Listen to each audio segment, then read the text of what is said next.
Let's look at the service product sign up process that we've set up in your first or next $500 online website template.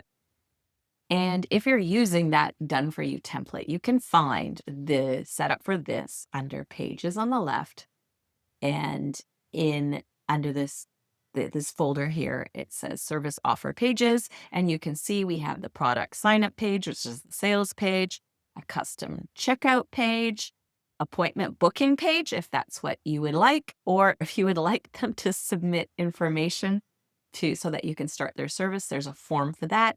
There's also a private client discussion page that you can use as an option for those who want to add the funnel to their account. So if you're not using our done for you website template and you have an existing Noomu website and you want to add the funnel, all you would do is go under My Sites and Funnels and you go create a funnel, and it's in the fill in the blanks category. And you'll see it right here. It's the service offer funnel. So you select that and you'll have the same pages to work with. You'll have to set up the product in the store. That will be separate, and then you're good to go. So let's walk you through this. And the sales page, it's laid out for you so that you can feature the great things about your service, the benefits, how your process works. You can add a video. And just like with all the other pages, and if you've gone through the basic training of Noomu, everything's drag and drop. You can add widgets. You can add new design blocks for whatever would suit your needs and update it however you'd like. But what you want to pay most attention to is there is a spot for your order button. There's two. It says book your spot. Those two buttons, and those link to the custom checkout page. So as long as you're going to use that page that we've created for you, that is the next place that they will go. So let's take a look at that. So this checkout is ready to go. It says, you can see that says the sample service product. So you can choose the products you want here. You can also add bump offers if you want. And the main settings it goes over to this redirects to the booking form. Of course, if you want them to submit a form and give you information, then you can choose that. Or if it's a different page entirely that you would like them to go to, you can do that. And it's set up so they can set up an account. So that way they can log into their account and find information about their purchase, engage in your communities and things like that. It's also connected to a mailing list. We've called it Service Product List. You can change that name if you'd like to suit your product name. And also it tags them that they purchased it. So everything's connected. So then you could see that when they went from this page, once they make their order, and I'll show you where the product setup is inside your store right after this. So let's go and look at the next page. So we had the appointment booking form, and this is a booking widget. Your booking appointments can totally be managed and connected to your Google Calendar from inside Noomu. So if you have a Calendly subscription or something like that, you can actually replace it because you can do all your bookings on your site. So this is a test event that we've created. You can change it and update it. You can just choose the event, and there's lots of different settings you can walk through and update it. But basically your customers, your clients will be able to come and pick their time and book it with you based on the schedule that you have. So I'll run over and actually show you this part, and then we'll come back to the rest of the pages that are here. So appointments, and there's videos also. When you come into the different parts of your builder, you'll see there are videos to help you walk through everything there. So we did set up a test event. You can set up the description, location, if it's Zoom or wherever it is. You can set up reminders for the meetings so they get that, and also make sure that they get an email when they sign up. You also need to add an operator, and we put basically a placeholder operator here, but you can put yourself there, and you can also add, when you set that up, you'll be able to connect it to your Google Calendar so that everything stays in sync. You can update your general availability, but of course, if your Google Calendar is full at that time, it will make sure that it doesn't double book you there. You can also update the questions here that they submit. So if you want to collect any other information from them, you can collect files and things like if you need that kind of information. Or you can do the separate process where we did the form. But if you want to collect a little information with their booking, you can do that all in one go.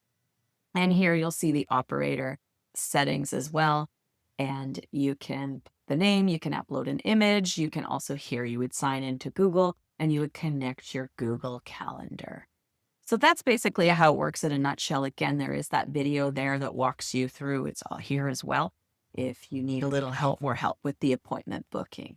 So back to the builder, and we go back into our folder that had the service offer pages. We also had a service information submission. So you can update the text here to say what you'd like from them after they sign up for your service. And this you can add whatever fields. It works very much similarly to how I just showed you the booking form as well, that you can add information and collect that you need. In the form settings here, you can see you probably want to update the form name, and it also will notify you on new form submission. That will go to your email address that is inside your Noomu dashboard. And if you would like it to go somewhere else, you can put the email address here. You can show we have it showing a thank you message, but it can go to a specific page if you want. And you can update the message if you just want it to show a thank you message. You can connect it to a mailing list and stuff like that, but you probably don't need to because they've already purchased the product and this is just them submitting information. What you might want to do, though, is add a tag saying submitted service form or something like that so that you can tell which clients have already done that step. And if you set up any email automations that reminding them to fill in their form, you can remove them and set a goal in that automation to stop the emails. It will stop the reminders. And then we made this private client discussion page for you if you would like it. If you like to communicate by email in between meetings or you prefer you have a different platform, that's totally cool. So it's just here if you can duplicate this page as many times as you want. You go under settings and you go duplicate, and that will allow you to make up different pages for each client.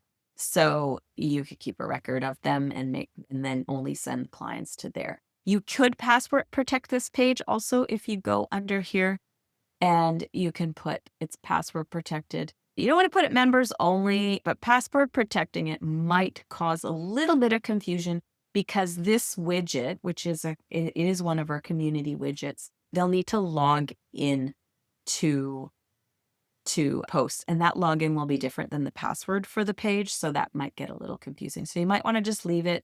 Make sure it's not, actually, I'll go back here to the settings.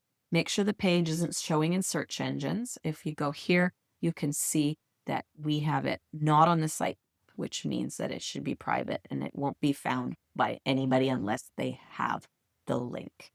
The other settings I would like to show you also on the pages to just go through it. So you can see that we gave these fairly generic names so that you would know what it is and you can update it however you'd like. Now, this is an internal name on the first tab. And then if you go to SEO info, that is what's going to appear in the browser, what people see up here. So that one you definitely want to update to match your product name or whatever the page happens to be. And in this case, this is the product sign up page, the sales page. So we do have that in the sitemap. You can also update the share image for this particular page with your product photo or whatever you'd like to put there. So just before we go and look at the store setup and how that was done, go over to the community because I told you this is a community widget. So you can actually check what's happening in this widget by going over to community and you go under moderation. So even if you haven't set up a circle, but you use some of those widgets on the pages, it'll be under moderation.